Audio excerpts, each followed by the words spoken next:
Today, Joe Biden's love affair with executive orders, and you should triple mask now. Okay, I know maybe you were masking and then double masking. You should triple mask now unless you want to kill grandma. We've got a lot coming up, and it starts right now.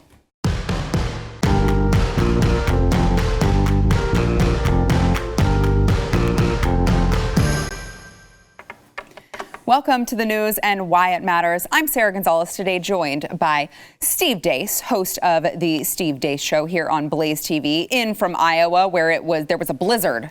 So I'm sure this is really weird for you. This is Hawaii. Yeah, it's really weird for you to see the sun today in Dallas. Also joined by Lieutenant Colonel Alan West. Thank you for being here as well. It's a pleasure. We've got a lot coming up. Let me get to this first. All right, Joe Biden. It's been 6 days, 7 days?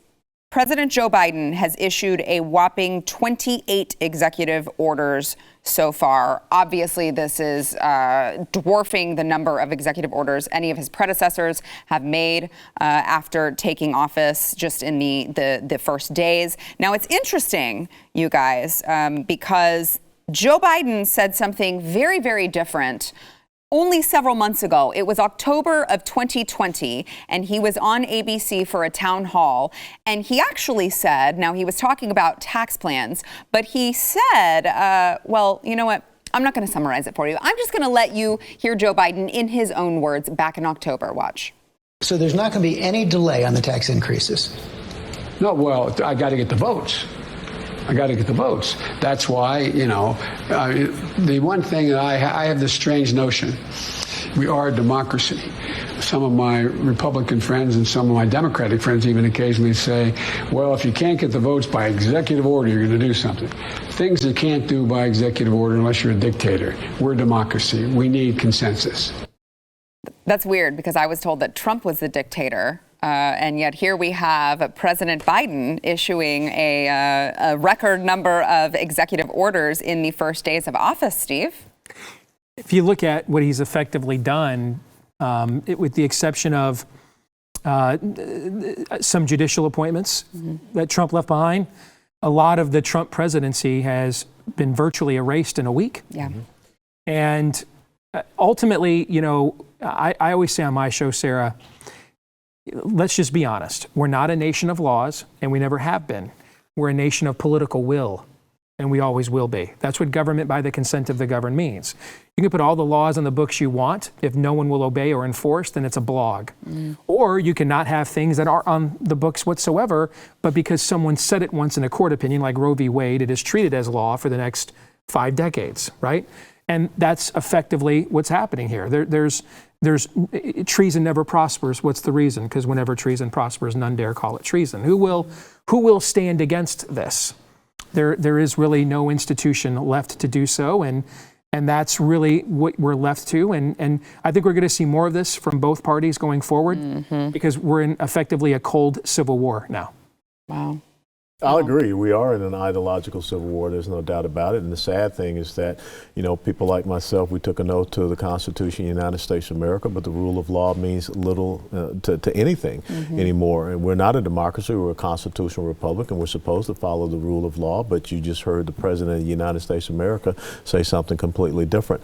My concern is that we are being ruled by executive orders and mandates and edicts and decrees and things of this nature. And so many people think that's absolutely fine. Because we're not teaching history, not teaching civics, so people don't understand these things. So when you look at the fact that he has already doubled President Trump in executive orders early on, it comes down to the states, and that's why I look at a state like Texas and all of these other, strong red states and their state legislatures and their attorney generals. We just saw Ken Paxton get a federal judge to say, this moratorium on deportations, it's not right, and we're going to put a stay on it. So we need to have states right now, which is really the foundation of this country when you look at the 10th Amendment, to stand up and push back against this type of onerous intrusion by executive order. Yeah, it's frustrating because you look at all of the executive orders and you say that's giving Congress a free pass because they don't have to do anything. All they can do is sit there and either applaud it or criticize it.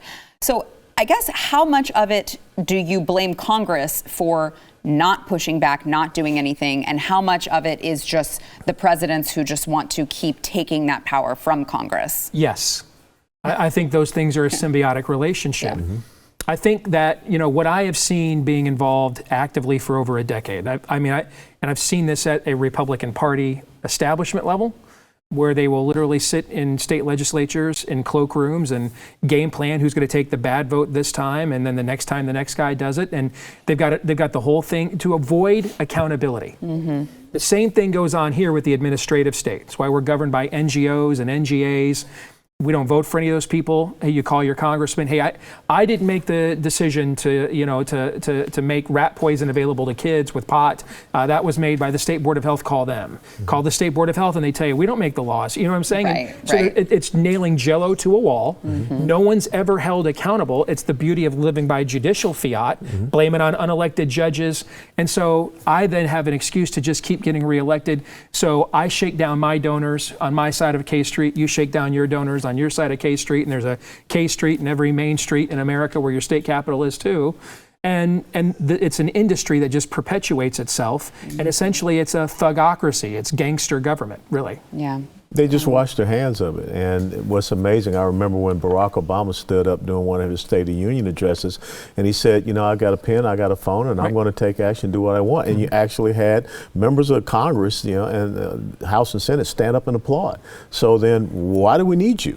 Okay, if this is now a constitutional monarchy, which means that he can, so let it be written, so let it be done. But even here in the state of Texas, we've seen that with executive overreach, with this COVID issue, and we've seen 22 different executive actions without calling the state legislature back into session, and the state legislature has not said anything about it. Because they don't want to have to get their hands dirty. Yeah, we're all Pontius Pilate now. We just vote for people who go there to stick their hands in the basin, wash their hands of it, and say, I have nothing to do with this. I'm an innocent bystander. I mean, that's just the system. By golly, I wish there was something I can do, but we'll get them next time. And you know what's amazing? Because that's the crux of what you saw happen in the 2020 election cycle. Forget voting machines and everything. It were state legislatures that saw courts, secretaries of state, and governors take away their power and change election law, and they did nothing. And so that really is what happened. If we have ineffective state legislatures, then the future for America does not look very bright. Oh, well, Colonel West with the optimism here. Well, that's why I had the window down. The sun was out earlier today. No, I mean, you do. That is a really great point. And before we move on, I do want to talk about Joe Biden continuing his fossil fuel crackdown. But I do feel like predominantly it is the GOP who you see that's just constantly saying, oh, well, okay. I mean, we're watching all these things happen, and we're not going to stand up and do anything. What is it going to take, do you think, for them to finally get a backbone and stand up for all of this? It's going to take people to force them to have a backbone. When you look at what the Wyoming GOP did with Liz Cheney, they said, look, no. You're not representing us. And the exact same thing I think you're going to see coming out of New Mexico. When you come down and say you cannot have any drilling on your federal lands, well, I think New Mexico is like 60 to 70% federal lands. Yeah. Absolutely. And you're going to destroy and decimate their economy. So the people are standing up and saying things. So that's where it has to happen. We have to start electing the people that don't want to be Pontius Pilate and wash their hands. I think what's gone on is our people own businesses, go to churches, have families.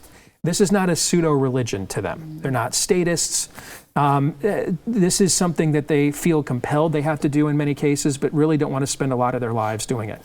And so there's kind of been this Pleasant Valley Sunday notion of, I just get up and vote Republican every 2, 4, or 6 years, depending on what the office is. And then I just go back home and I have my life, and then we check in again for the next election. And then I'm frustrated when things don't get done. I think that the folks like those of you that are watching this here today, we're going to have to go through a period of very intensive self-governing for the next few years, where we are a little bit like when your children, you find out, hey, they weren't doing their homework for months, and the notices come home, the academic probation from the university comes home, and you're like, I'm going to have to kind of watch you like a hawk for a while. And I think we're going to have to do that because the system isn't going to just get up on its own one day and say, gosh darn it, I'm going to do my job now. Right. No, you're going to have to force that on them. And it won't come just by passive aggressively voting Republican and then just expecting good things to happen, or by proxy, you do my bidding from there. No, you're going to have to stay on these people consistently. Yeah. President Biden, you alluded to it earlier, Colonel West. President Biden plans to implement a moratorium on new oil and gas leasing on federal land, and obviously cracking down on fossil fuel development. We saw this in the executive orders that he passed, and he is prepared to suspend issuing new drilling permits to oil companies for wells on federal land indefinitely while the Department of the Interior conducts a review of oil development's impact on climate change, of course, because we all know climate change is the top priority in the United States under the Biden-Harris administration. Obviously, federal land only accounts for about 9% of onshore U.S. oil production, but this is going to have a really huge impact on New Mexico and other places where, that's a big chunk of their economy. That's a big deal to these states. Now, New Mexico, they went Biden. Almost by 10 points. Right. So if you're in New Mexico, are you having buyer's remorse yet? I mean, I see all of these things that he's doing. We talked about the executive orders. A lot of these things, I'm like, are the people who decided that it was more important to vote for this rather than vote for a man whose tweets may have offended them, are they getting this buyer's remorse yet? Are they looking at this and saying, holy crap, what did we do? I hope not. I mean, I hope that they are comforted by the notion that Twitter is now a kinder and gentler place. And I mean, John Kerry got up today and told them, literally, the windsurfer who married a Republican heiress to get even richer, literally told them his own version of learn to code. He really did. Go work at a wind turbine, learn something else. And remember the last debate when Biden said he was going to do these things, and Trump was incredulous. Not incredulous that he believed it probably, but that he was willing to actually say it. And then he made him clarify it 9 more times just to make sure it wasn't the dementia talking. Well, didn't you, when you heard that, didn't you go, oh my gosh, that's the election? So the idea that you can't, the polls tell you people have the lowest trust in media they've ever had. And then you turn around and do exactly what the media told you to do. Now, you've got a young one, right? Yes. And then an 8-year-old, right? Yes. You and I have teenagers. Well, mine 28 and 24. Okay, so you got adults. So I got you've already grown-ups. learned the lesson I'm learning right now. There comes a time sometimes with your children that you have to get out of the way and make them face the consequences of their own mistakes. And I think for too many years, we have kind of been throwing a prophylactic on the American voter by putting up a bunch of corporatist, small p progressive Republicans to basically manage Democrat policies better than they do, so that the American people never truly face the consequences of falling for these scams and these talking points. It's high time that everybody finally understood the consequences of all of these notions and progressive ideas. So I'm actually ecstatic to see the pain that goes along with that, because anybody can tell you, I've lost over 100 pounds in my life. Anybody that's made any form of life change or behavioral change, none of that ever happens without pain. You're a soldier. First thing they put you through to turn you into the machine you were was what? Rigorous training, basic training. Did it tickle? No. No. It was really fun, right? No. So there is no, on this earth east of Eden, there is no constructive substantive change without an experience of pain. And that's why I thought before the election, if Trump were to lose, the next best outcome for us, frankly, was just to let Democrats control everything and force the American people once and for all. Do you understand what these flowery words and terms really mean? Because they'll make you understand, and they're making people understand now. Yeah. I completely agree. It's just the same as when you tell the kid, don't touch the stove, don't touch the oven, it's hot. It's hot. And they You're gonna do, get burned. and then they realize it. And so, this whole focus that you saw, we're going to go after the suburban soccer moms, and we're going to get them to vote against President Trump. Well, now the suburban soccer moms are realizing that some 5'10" boy that thinks that he's a girl is going to be out there body checking your daughter on a soccer field, or some 5'11" Michael Phelps lookalike is going to be in a bikini swimsuit and is going to jump in there in a swim meet.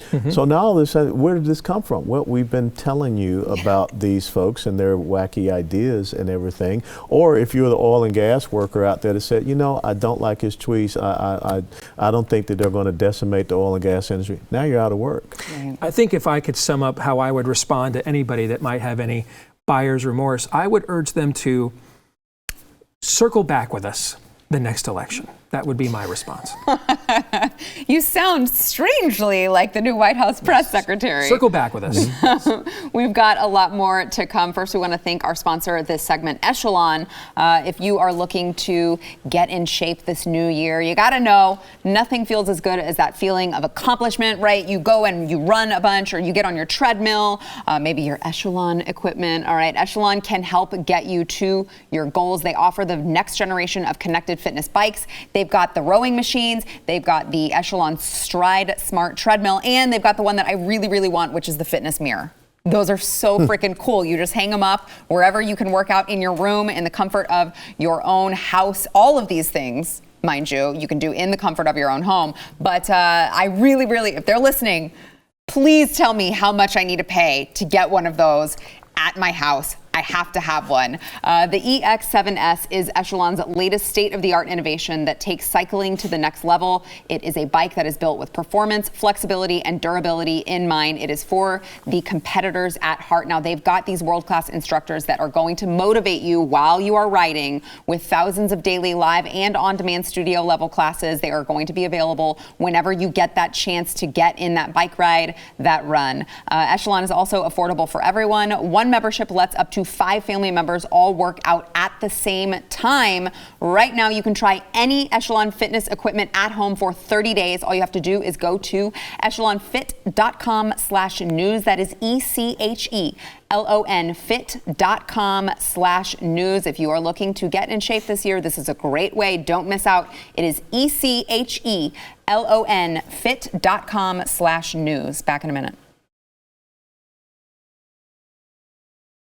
Speaking about President Biden's new executive orders, one of them is he has decided to order the Department of Justice not to renew contracts with private prisons as part of a racial equity agenda. He tweeted out, "No one should be profiteering off of our criminal justice system. That's why today I ordered the Department of Justice to end the use of private prisons by the federal government."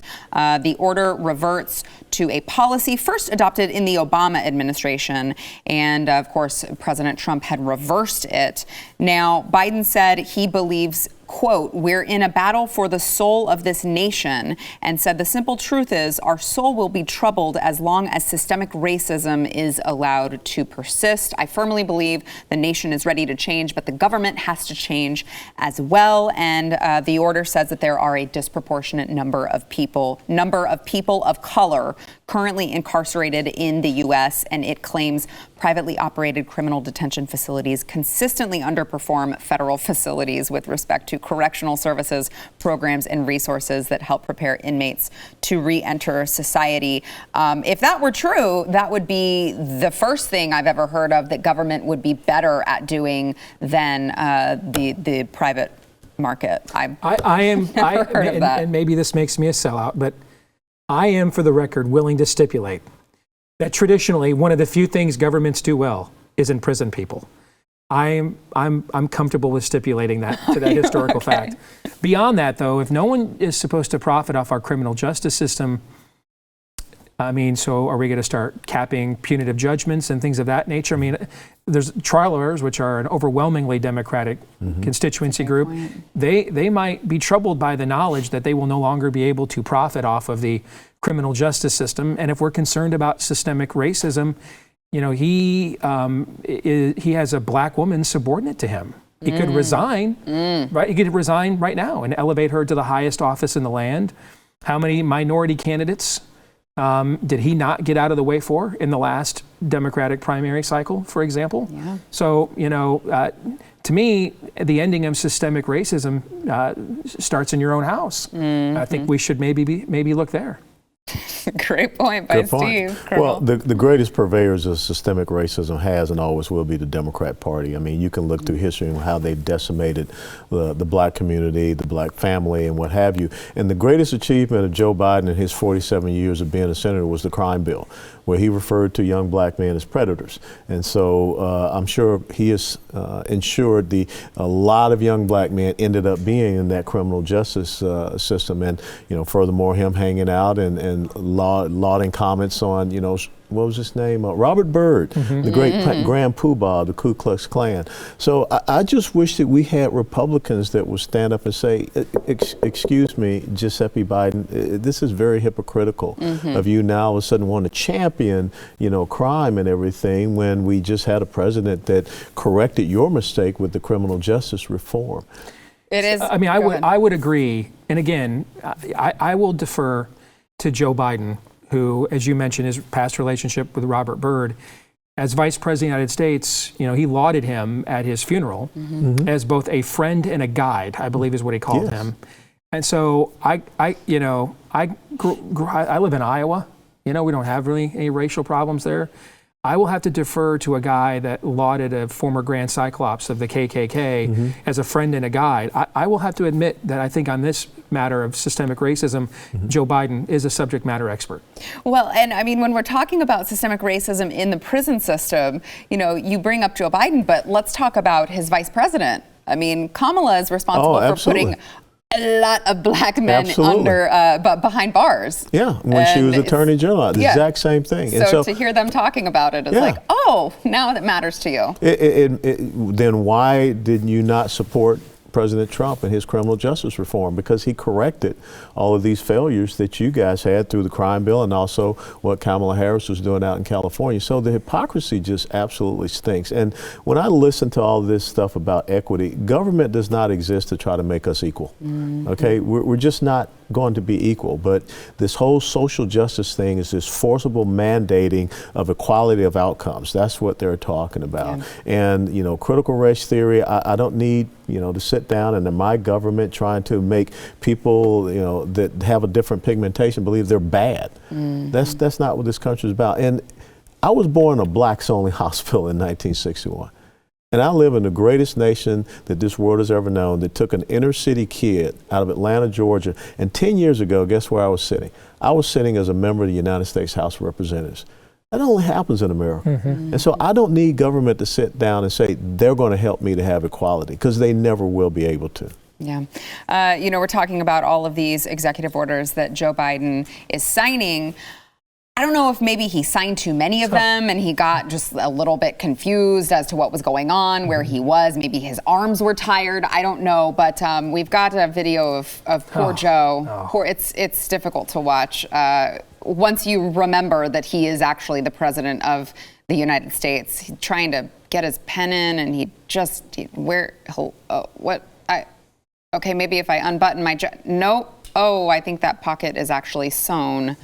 And it's not going to work that way. Okay, I'm going to put it keeps beeping 12 o'clock, 12 o'clock, 12 o'clock. Here, I can do that real easy. Oh, can you? There you go. Well, you also know who you are, what day it is, where you work.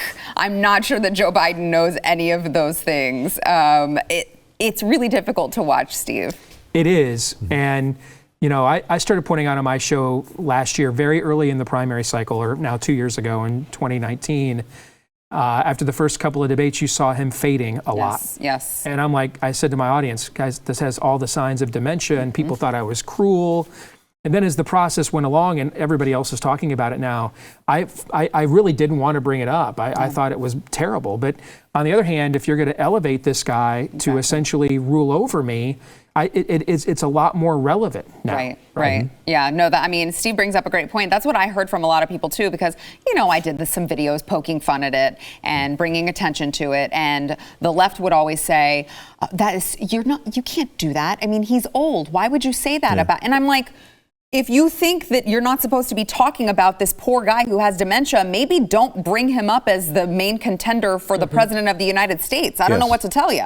Well, it takes me back to that very important question. There was a commercial ad. Who do you want answering the phone at 2 o'clock in the morning? And that's not the person that I want answering the phone at 2 o'clock in the morning. So with the friends and relatives that I still have in the military, I have deep concerns about him being able to make those critical decisions about our men and women that are out there in harm's way. Yeah, great points. All right, we've got more to come. First, we want to thank our sponsor. This segment, iTarget Pro. Now, probably a lot of you out there already know that there are a lot of state and local governments that were using all of the coronavirus restrictions to trample on the constitutional rights of a lot of us while simultaneously defunding law enforcement. So they're defunding police while they're letting all of these criminals out of jails because coronavirus, apparently it's better when the criminals get coronavirus on the streets rather than in the prisons where you're protected from them. When the government can't or won't ensure your safety, self-reliance is the only option. Now, that is why iTarget was invented. It was to give law-abiding citizens a very cost-effective way to train in the safety and privacy of their own home. Now, let me tell you something about iTarget Pro, because this is something I own. This is something that we use at my house.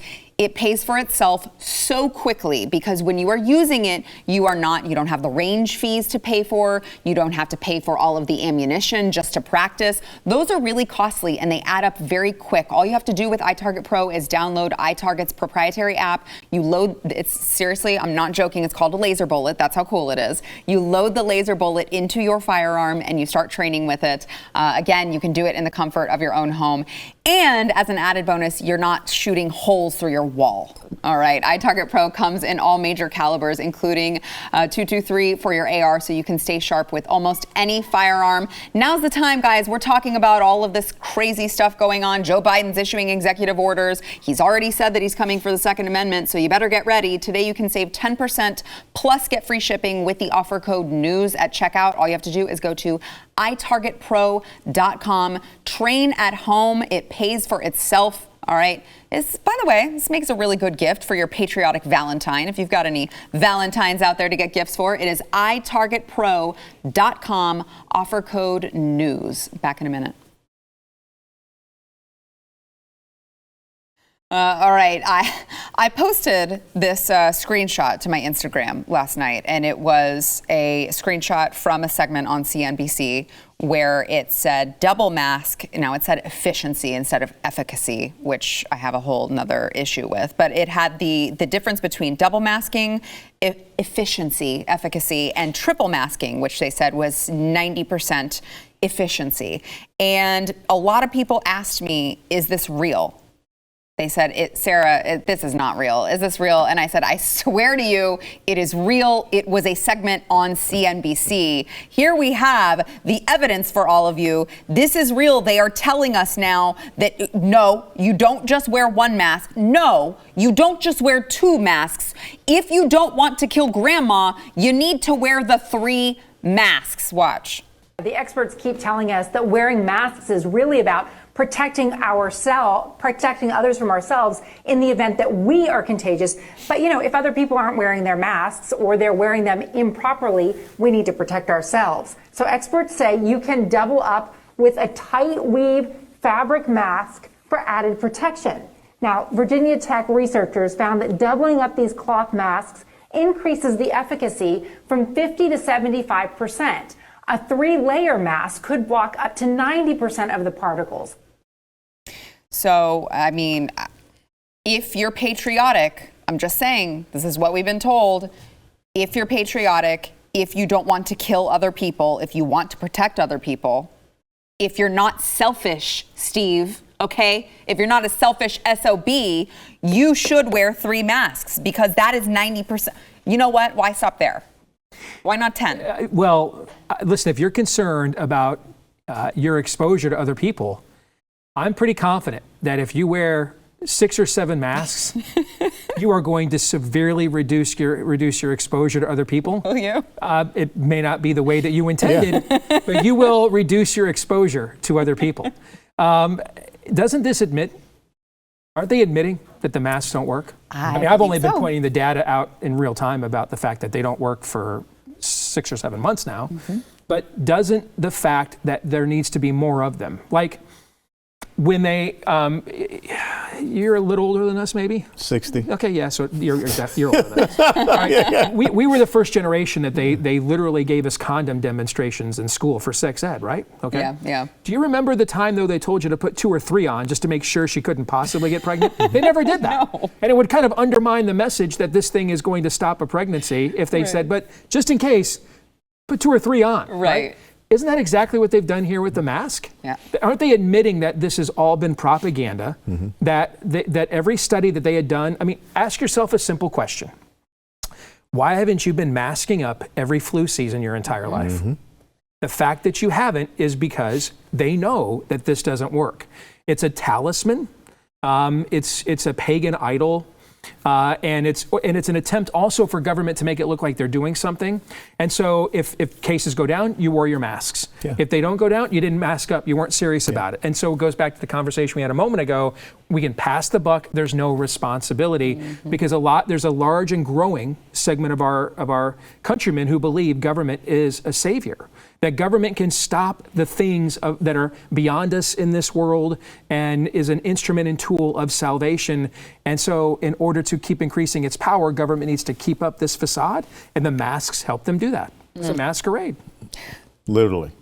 The only thing I like in triples is a triple cheeseburger every now and then. and so Steve hit it right on the head. This just goes to show that all of this stuff that we've been going through, it has not worked. So let's try 2 masks. Right. Well, that's not good enough. Let's try 3 masks. So what's next? I mean, the fact that we keep having these draconian solutions to something that is very simple. You know, I'm a simple guy. I used to jump out of airplanes, shoot out bad guys, you know. So what happened with COVID 1 through 18? If we're on COVID-19, what happened to, like you just said, every single year we have the flu virus. Except this year. We have miraculously cured the flu. It has disappeared. It's amazing. From CDC data tables, all of our state departments of health. It is another COVID miracle. This is what happens when you touch the hem of Joe Biden's dementia. You cure the flu. We have done that as well. That's amazing. Well, did you see the video clip? We played it on the show a couple days ago where Fauci was asked about double masking. Yes. And he said, well, it's only common sense that if wearing 1 mask would block that 2. I'm like, this is supposed to be the nation's top scientist. In fact, he's the highest paid. Yes, the highest paid federal employee. $420,000 a year. The highest paid federal employee to tell us that what he said is, that's just common sense. On the flight down here, first of all, Iowa right now is more free than Texas. This has been my relocation mistress for a decade. I know, we need to talk to you about this. Oh, well, you're pointing the fingers at me. I mean, not your fault, but we got to talk to you. You all need to know, it. I've been going to the movies since like May and all kinds of stuff. Wow. Okay, the gym at my hotel, fitness center, still not open, which blew my mind. All right, on the flight down here, the guy sitting ahead of us, in the row ahead of us, I kid you not, man, double masked. Oh my God. Got off the plane in Dallas, freaking Texas, double masked. That's disappointing. And I wanted to get like a drop squad where some guys just show up in a white Econoline, unmarked van, grab this guy, throw him in the back, take him out behind a woodshed, just beat the hell out of him for his own good, right? And just to teach him a lesson and get his manhood back. That's just not how we roll here, okay? I mean, Colonel, what is it going to take for us to get the mask mandate out of here? It comes back to the state legislature. I know. Because they're supposedly in session, but that's a series of things that were done by executive order, and the state legislature, by the Texas Constitution, was never called back into session to look at any of these things. And I just don't like the mass punishment. I mean, Dallas-Fort Worth is different from Amarillo or Lubbock and what's going on out there. And so it just goes to show once again in that the only solution from the mentality of an elected official is to just put the people through whatever type of pain necessary. Yes. And if we continue to knuckle down and fear-monger into this, we're going to lose more of our rights and more of our freedoms. Where's I mean, I hate to call y'all out, but this has been my relocation mistress for 10 years, okay? And now, except for the snow, I can't wait to get back to Iowa. Oh, no. Where are like the 50 Texans, just the dudes, the bro dudes, who just roll into Walmart on a Saturday and say, F this noise, we're not wearing our masks today. Can't arrest us all. Well, that's me by myself. Yeah, apparently. well, you're doing it by yourself. Where are the 50 Texas bro dudes who park their pickups, out back, and just walk into Walmart? We don't even need anything. We're just walking in without them. Screw you, we're not doing it. Yeah. This is Texas. Where's that Spirit Act? I completely agree. And that's what I keep trying to encourage people to do that, especially because everywhere I go here, No one says anything to me. I don't know if it's because I'm a woman. I don't know if it's because I've got RBF. I don't know what it is, but nobody says anything to me. And I'm like, guys, just go walk into Target without a mask and just say no thank you or whatever and just see what happens, right? If you have management coming up to you, yes, it's a private business, all right. If they tell you you have to put it on or you have to leave, then you have a choice to make. Don't make a scene. You know, I would never encourage that.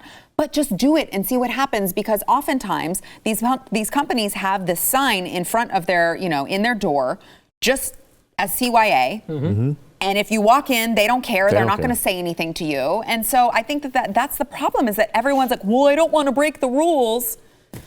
Yeah, but America is built on a spirit of compliance. But again, it comes back to what Steve said earlier. We're supposed to be a nation of laws. Yes. But all of a sudden, these are not. Yeah, but people don't understand. Right. That. But it's the law. It's a I'm law. like, but it it's wasn't. not a law. Like George Costanza once said, it's not a lie if you believe it. It's a law if you obey it. That's it. Right? Yeah, that's true. That's very true. All right, we've got more to come. We got to take a break. Back in a minute. You know, it's Kristi Noem busted Texas a couple of months ago.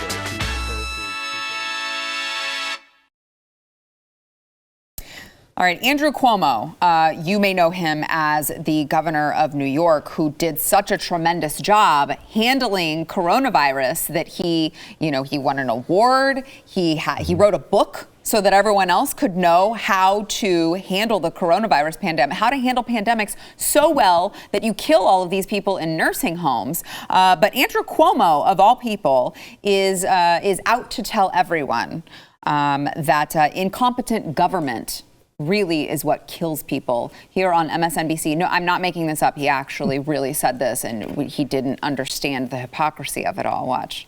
I'm very proud of what New Yorkers have done, because they have rallied. We were ambushed like no other state, Nicole. And again, it was from federal incompetence. They thought the virus was in China. It had left China, it had gone to Europe, and it came here for 3 months before they ever knew. Incompetent government kills people. Incompetent government kills people. More people died than needed to die in COVID. That's the truth. And forget Democrat, Republican. As a person who believes in government and public service and who has seen people die over this past year, that's why hearing President Biden is such a welcome relief. I mean, I would say if there's ever an expert on incompetent government killing people, it would be Andrew Cuomo, Steve. I would love to jump in the DeLorean, go back about 15 years, and grab Democrats in about 2004, 5, or 6, and tell them, hey, 15 years from now, y'all are going to be watching MSNBC on the edge of your seats, waiting to get your talking points from the Deputy Communications Director of the George W. Bush White House, Nicole Wallace. Okay? Yeah. Back when Bush lied and people died, right? Yep. All right. Who was the woman whose son was lost in Iraq and went on a Cindy Sheehan. Yeah, went on a one-woman crusade, and how that was a cause celeb, right?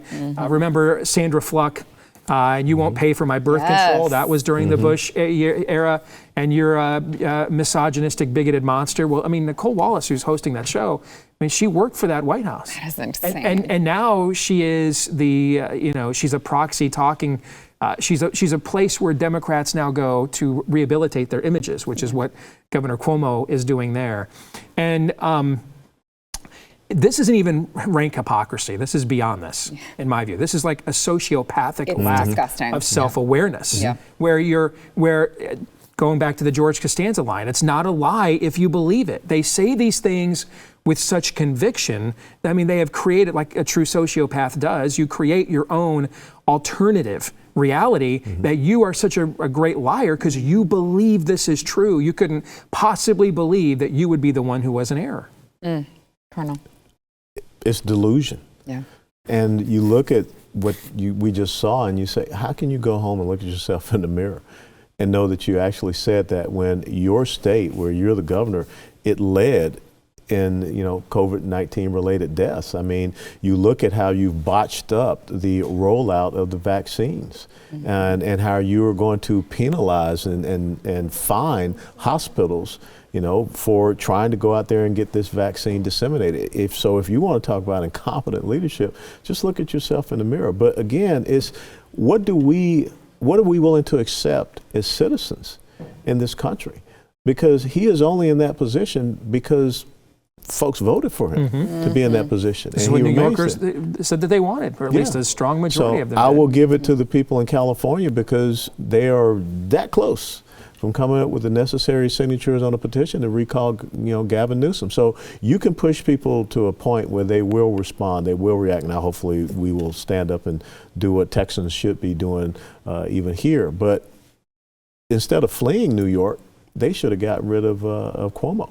Yeah, you brought up Gavin Newsom. So they are working very hard to recall Gavin Newsom. So hard, in fact, that he has now changed course. Yeah, he's changed course. Yeah. You don't have to stay at home. Right. So why did you tell us to stay at home in the beginning? Right, because it wasn't the cases that were getting better. It wasn't the hospital. None of those. No, their cases are metrics. Spiking worse than any place in the country. Yes, but now all of a sudden, stay-at-home orders are lifted. Is it going to be enough for Gavin Newsom to be saved? I mean, I know it's an uphill battle to recall a governor. It's not just him, though. Yeah. Since January 6th, we've seen anti-Trump Republican governors in Maryland, Larry Hogan, Charlie Baker in Massachusetts, indoor dining and everything coming back to Massachusetts, go back to school in Maryland, lockdown queen Gretchen Whitmer in Michigan. Last spring, you couldn't buy seed for your lawn to garden.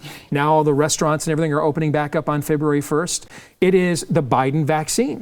And I think what you're seeing, now they still have the Branch Covidian cult in their base too.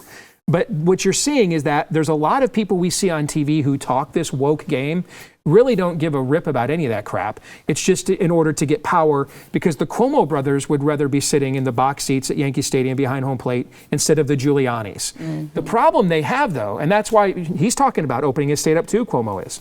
The problem they have, though, is inside their own base, they have true spirit of the age believers in this stuff. That don't want to go back to any form of normal. With Trump off the stage, where they can agree in their shared hatred of him, with him gone as a distraction, you're going to watch these two groups now go after each other on the left. The Branch Covidian cult that wants to hunker down and in their own, COVID Guyana with the Kool-Aid, and the rest of the Democratic Party is like, hey man, that lockdown stuff was cool story, bro. It was cool while it lasted. But anyway, let's play ball this fall. And I'm waiting for the next Marvel movie. I mean, we waited a year for Black Widow. Don't we want to go see that now? And it's going to be fun to watch those two groups go at it. Yeah. Hey, I will get my popcorn ready to go. All right, we got to take a break. Back in a minute. Especially when they're bleeding a tax base.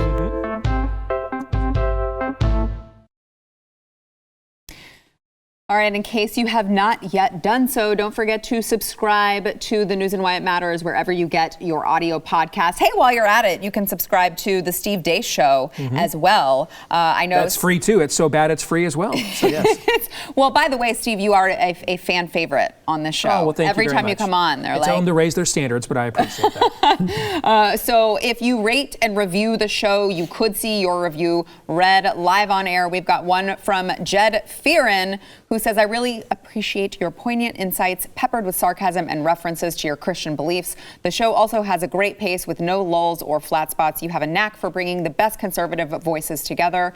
Proud to hear y'all. And thank you, Jed, for using y'all. So I know you are a true Southerner. GameVic63 says, I know you are tired of trying to wake people up, but thanks for your perseverance and believing in America. That is a great point, because it does get exhausting at times. Like, we told you guys this was going to happen, and now it's happened. Yes. All right. One more. Deplorable Trumpian says, great conversation, entertaining and thought-provoking. Thank you guys for your reviews and your kind words. Remember, if you have not yet, go hit that 5 stars, because that's what we deserve, really, here at Blaze TV. Just like Game Vic said. All right, we're tired of trying to wake people up. Help us, would you? Okay.